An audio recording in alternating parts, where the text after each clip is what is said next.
જય ભોળાનાથ, જય ગોગમાનાથ. તો આજે આપણે બનાવીશું મસાલા ઢોસા.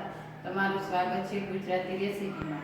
તો આજે આપણે બનાવીશું મસાલા ઢોસા. તો સૌપ્રથમ સાંભાર બનાવીએ. તો એક વાટકી દાળ લીધી છે અને આપણે 5 થી 6 પાણીએ ધોઈ નાખશું. હવે એક મોટો નંગ ડુંગળી લીધી છે અને એક ટમેટું લીધું છે. એને આવી રીતના મોટા મોટા કટકા કરી અને સાંભારમાં નાખી દેવાના છે અને સ્વાદ અનુસાર મીઠું નાખશું. સ્વાદ અનુસાર મીઠું નાખી દઈએ.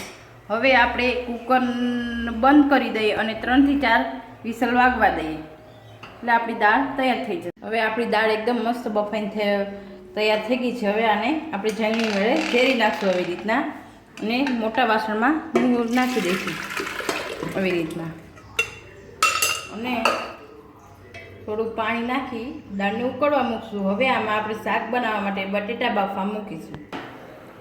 હવે આપણે બટેકા બાફવા મૂકીએ. તો આમાં 7 થી 8 નંગ બટેટા છે અને 2 ગ્લાસ પાણી નાખ્યું છે અને સ્વાદ અનુસાર મીઠું નાખીએ.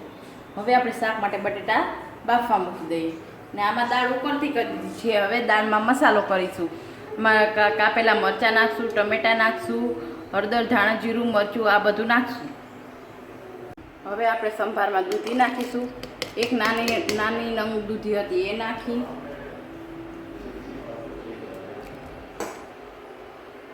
છાલ કાઢી અને ઝીણી સમારીને દૂધી નાખીએ.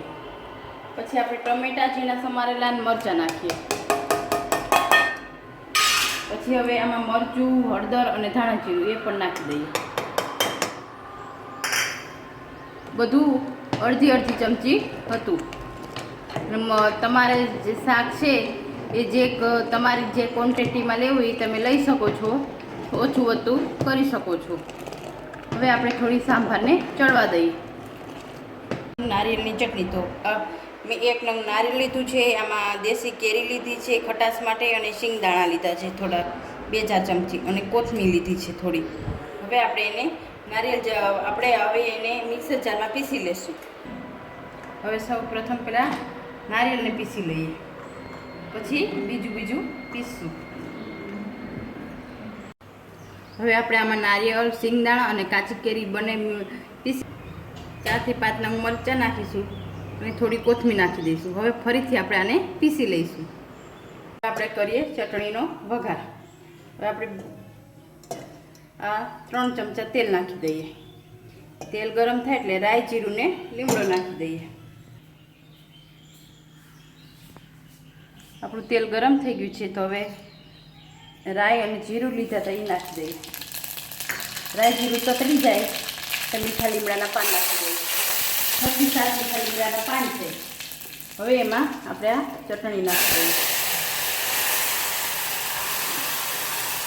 હવે સ્વાદ અનુસાર મીઠું નાખી અને હલાવી દઈએ.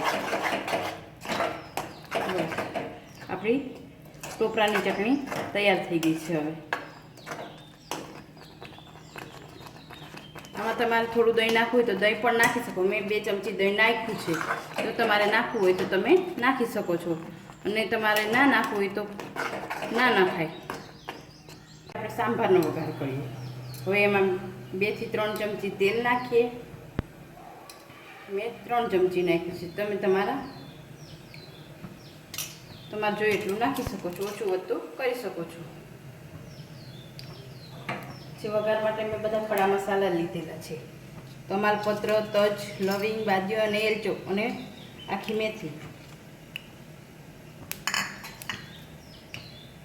થઈ જાય એટલે આપણે ખડા મસાલા નાખી દઈએ.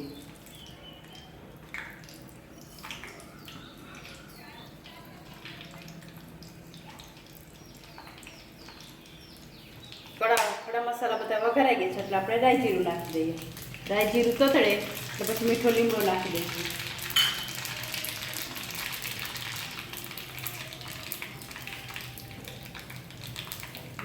ગેસ બંધ કરીને લીમડો નાખી દઈએ. મીઠો લીમડો તતરી જાય એટલે આપણે બધા દાળમાં નાખી દઈએ. આપણે દાળ કમ્પ્લીટ. હવે આમાં તમારે ગોળ પણ નાખવું હોય તો તમે નાખી શકો છો. હું થોડું ગોળ નાખીશ આમાં. અમારા ઘરમાં એકદમ ખાટું કોઈ ખાતું નથી એટલે અમે ગળપણ નાખીએ છીએ. અને થોડો ગરમ મસાલો અને થોડો સાંભાર મસાલો નાખી દેવાનો એટલે તમારી દાળ સરસ થઈ જશે. હવે થોડો હું ગોળ નાખી દઉં છું. તમારા ઘરમાં જો કોઈ ગોળ ના ખાતા હોય તો ગળપણ ના ખાતા હોય તો નહીં નાખવો, ખાય તો નાખવાનું. હવે થોડો સાંભાર મસાલો અને ગરમ મસાલો નાખી દઉં. હવે થોડો 2 ચમચી સાંભાર મસાલો લીધો છે, 1 ચમચી ગરમ મસાલો લીધો છે. હવે બંને દાળમાં નાખી દઈએ. હવે થોડી વાર એને ઉકળવા દઈએ દાળને, અને પછી કોથમીરથી સ્પ્રિંકલ કરી દઈશું. 4 થી 5 ચમચી તેલ નાખીએ. હવે આપણે શાકનો વઘાર કરીએ.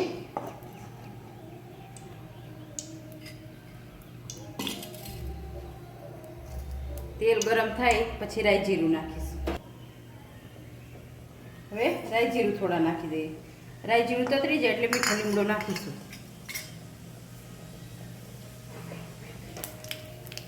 હવે મીઠો લીમડો નાખી દઈએ. મીઠો લીમડો તતરી જાય એટલે 3 થી 4 નવ ડુંગળી છે, આવી રીતના કાપીને મેં રાખી છે. તો એ ડુંગળી નાખી દઈએ. હવે ડુંગળીને સાતરી દઈએ.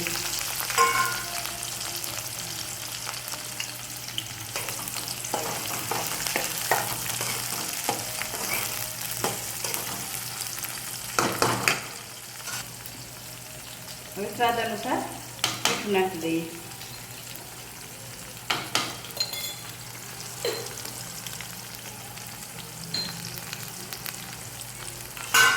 ડુંગળી સતરાઈ જાય હવે હલાવી નાખીએ.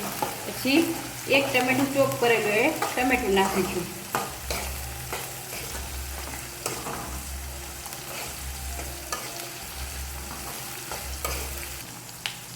હવે ડુંગળી આપણી સતરાઈ ગઈ છે એટલે ચોપ કરેલું ટમેટું નાખી દઈએ. હવે ટમેટાને વ્યવસ્થિત સાતરવા દઈએ. પછી બધા મસાલા કરીશું.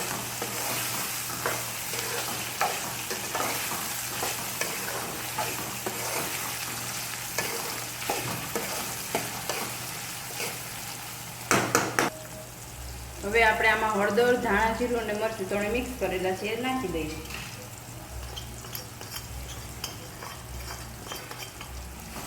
હલાવી દઈએ.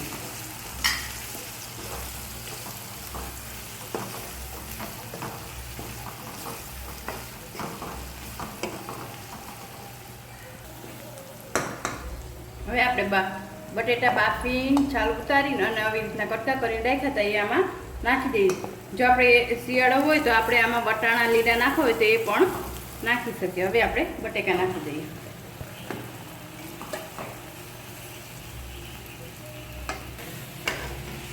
હવે આવી રીતના બધું મિક્સ કરી દઈએ.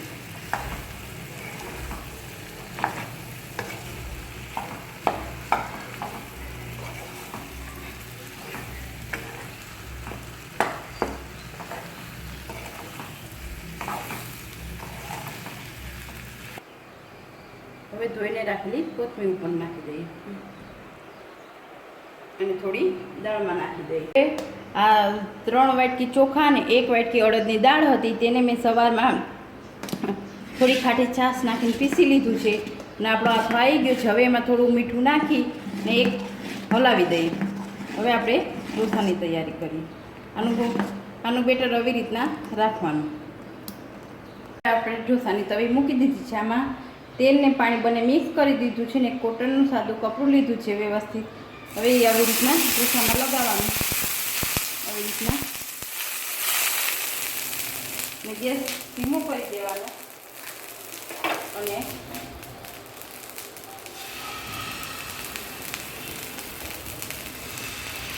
આવી રીતના ઢોસાનું ખીરું પાથરી દેવાનું. હવે તમને આવી રીતના ઢોસો ખીરું પાથરી દેવાનું. આપણો ઢોસો તૈયાર થઈ જશે. આપણો ઢોસો ઉઠીને સરસ રેડી થઈ ગયો છે.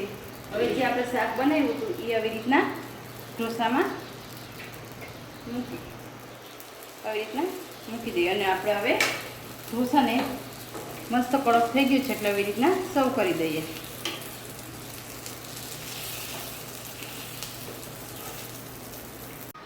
આપણો મસાલો ઢોસો બનીને તૈયાર થઈ ગયો છે. જો આવી રીતના કડક ઢોસો બનાવ્યો છે અને ચટણી અને સાંભાર.